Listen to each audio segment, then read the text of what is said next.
Hello and welcome to my channel. My name is Atul Jain और मेरे channel का नाम है योर ग्लोबल मेंटर्स। आज मैं आपसे बात करने जा रहा हूं एक ऐसे कॉलेज के बारे में कनाडा में जो कि विंडसर में लोकेटेड है, यूएस के बहुत पास में है। और इस कॉलेज के बारे में बहुत सारी खासियत है। पूरा वीडियो आप एंड तक देखिएगा, इसमें ऐसी बहुत सारी चीजें हैं जो आपको बहुत फायदा है। अगर आप कनाडा जाना चाह रहे हो तो आपके लिए ये वीडियो बहुत इंपॉर्टेंट हो सकता है। ठीक है, मेरे पास कई सारे स्टूडेंट्स आ रहे थे जो कह रहे थे सर मुझे कुछ ऐसा कॉलेज बताइए जो थोड़ा फ्लेक्सिबल हो, जहां पे मैथ्स की रिक्वायरमेंट ना हो, जहां पर बिजनेस रिलेटेड कोर्सेज हो, जहां पर आपको बेसिकली ड्यूलिंगो भी एक्सेप्टेड हो, पीटी भी एक्सेप्टेड हो, आईएलटीएस तो एक्सेप्टेड हो ही। ठीक है, तो मैं आपको आज उस कॉलेज के बारे में बात करने जा रहा हूं, Saint Clair college at Windsor near USA and it's located in Windsor. ठीक है, तो बात करते हैं क्या क्या चीजें हैं, इनकी क्या खासियत है।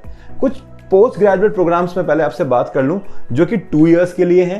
पीजीडब्ल्यूपी अप्रूव्ड कोर्सेज हैं, post graduate work permit, DLI approved courses हैं। कौन कौन से ऐसे कोर्सेज हैं जहां आप अप्लाई कर सकते हो? सबसे पहले है डेटा एनालिटिक्स फॉर बिजनेस, एक कोर्स 2 इयर्स का प्रोग्राम है। International business management with logistics, ठीक है, तो एक और कोर्स है, ये भी 2 इयर्स का प्रोग्राम है। और स्ट्रेटेजिक प्रोजेक्ट मैनेजमेंट, ये भी 2 इयर्स का प्रोग्राम है। तो ये जो 3 प्रोग्राम मैंने आपको बताया ये सारे 2 इयर्स के प्रोग्राम है। इसके अलावा है event management, human resource management and media coverage. ये तीनों प्रोग्राम जो है 1 ईयर प्रोग्राम है। तो मैं बात करने जा रहा हूं आपसे कि अब इनकी खासियत क्या है। ठीक है, तो उसके बारे में आपको मैं बताने जाता हूं कि कुछ कुछ चीजें बहुत इंपॉर्टेंट हैं, कोई मिस नहीं हो जाए, इसलिए मैं ये पेपर देख के बता रहा हूं। तो बताता हूं क्या क्या चीजें। लेट्स टॉक अबाउट कि कैंपस कहाँ पर है। तो कैंपस जो है वो विंडसर के डाउनटाउन में है, मतलब जहाँ पे सबसे ज़्यादा बिजनेस एक्टिविटीज़ होती हैं। तो पार्ट टाइम जॉब के लिए बच्चों को ज़्यादा प्रॉब्लम नहीं आएगी। इसके अलावा बिल्डिंग जो है इनका, या जो कैंपस है बहुत बड़ा है। हर डिपार्टमेंट के लिए अलग से ब्लॉक है और उन ब्लॉक के अंदर में कई सारे बिल्डिंग्स हैं। तो मतलब एक बहुत ही बड़ा कैंपस आपको मिलने वाला है। नॉर्मली यूनिवर्सिटी के कैंपस बड़े होते हैं, बट इस कॉलेज का ही कैंपस अपने आप में एक यूनिवर्सिटी के कैंपस जितना बड़ा है। अब इसकी बात करते हैं कि ये लोकेटेड कहाँ है। देखो, विंडसर जो है वो डेट्रॉइट सिटी जो यूएस का है उससे बहुत पास में है। और इसका फायदा ये है कि जो भी बच्चा वहाँ से पीआर ले लेता है, मतलब कुछ समय के बाद आपको पीआर मिल जाता है, तो you can go and work in US and come back and stay in Canada. तो ये एक बहुत बड़ा फायदा मिल जाता है। तो मैं कुछ खासियत बताने जा रहा हूँ इस कॉलेज के बारे में। जो खासियत है वो समझते हैं। सबसे पहला खासियत तो ये है कि जो लेटर ऑफ एक्सेप्टेंस है within 5 to 7 working days मिल जाता है। अगर आपका पूरा डॉक्यूमेंट्स कंप्लीट है तो 7 डेज के अंदर में आपको लेटर ऑफ एक्सेप्टेंस मिल जाएगा। सेकेंड जो इसकी खासियत है, वहाँ जो रहने की व्यवस्था है, मतलब जहाँ बच्चे रहेंगे वो बहुत अफोर्डेबल है। हाउसिंग ऑप्शंस बहुत सस्ते हैं, बहुत आराम से आपको मिल जाते हैं।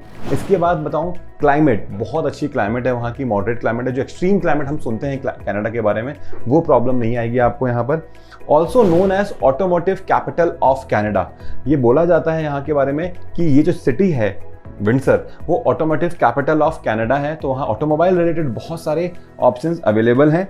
इसके अलावा आपको बताऊं, trade between Windsor and Detroit is very high. Detroit US की सिटी है, विंडसर जो है वो कनाडा की सिटी है। इनके बीच में ट्रेड बहुत आसान भी है, बहुत पास में है और बहुत ज़्यादा होता है। तो बहुत सारे जॉब अपॉर्चुनिटीज़ उसके कारण से भी लोगों को मिल जाता है। इसके अलावा बहुत आपको बताऊं कुछ चीज़ें, लैंग्वेज रिक्वायरमेंट तो ओवरऑल 6 चाहिए आईएलटीएस में। आईएलटीएस के अंदर में अगर आपका ओवरऑल 6 है तो आपको आराम से वहाँ मिल जाएगा, लेकिन ईच सेक्शन 6 होना भी ज़रूरी है। फिर मैं बात करूँ अगर आपको पीटीई का, तो मिनिमम 51 चाहिए। पीटीई मतलब पियर्सन टेस्ट फॉर इंग्लिश, इसमें आपका 51 स्कोर पे आपका एप्लीकेशन एक्सेप्ट हो जाएगा। डीईटी ड्यूलिंगो में मिनिमम 100 चाहिए ओवरऑल। अगर आपका 100 आ रहा है तो you can take an advantage of applying to this college. ठीक है, अब मैं आपको बात करूं फ्लेक्सिबल रिक्वायरमेंट्स के बारे में। तो फ्लेक्सिबल रिक्वायरमेंट क्या है? ओपन स्कूलिंग अलाउड है। अगर आप एनआईयूएस से हो आप अप्लाई कर सकते हो। ठीक है, स्टेट बोर्ड से हो आप अप्लाई कर सकते हो। अगर आपके कुछ गैप ईयर्स हैं उसके बावजूद आप अप्लाई कर सकते हो। तो ये आपका फ्लेक्सिबल है। इसके अलावा 12th में मैथ्स की ज़रूरत नहीं है। अगर आपका मैथ्स नहीं था कोई बात नहीं, आप फिर भी अप्लाई कर सकते हो इस कॉलेज में। ये इसके फ़ायदे हैं। इसके अलावा अगर मैं बताऊं, बैकलॉग भी, अगर आपके अप टू 12 बैकलॉग्स भी हैं तो इट इज़ एक्सेप्टेबल, कोई प्रॉब्लम नहीं आएगी। अप्रॉक्सीमेटली अगर मैं ट्यूशन फीस की बात करूं तो 17,000 के आसपास जाता है इनका ट्यूशन फीस, 17,000 कैनेडियन डॉलर, जो कि बहुत ही नॉमिनल है आज के हिसाब से। इसके अलावा अगर मैं आपको बताऊं तो 20 आवर्स आप वर्क कर सकते हो, ये तो आपको पता ही है, और जॉब अपॉर्चुनिटीज़ बहुत सारे हैं। तो अगर आप चाहते हो इस कॉलेज में अप्लाई करना और अगर आपको और भी जानकारी चाहिए तो आप बिल्कुल मुझसे कांटेक्ट कर सकते हो। प्लीज़ अपने कमेंट्स डालो, और जानकारी चाहिए तो आप बताओ, मैं आपको सारी जानकारी देने को तैयार हूँ। और ये भी बताओ कमेंट में कि नेक्स्ट वीडियो में कौन से कॉलेज के ऊपर बनाऊँ। Thank you so much guys, my name is Atul Jain.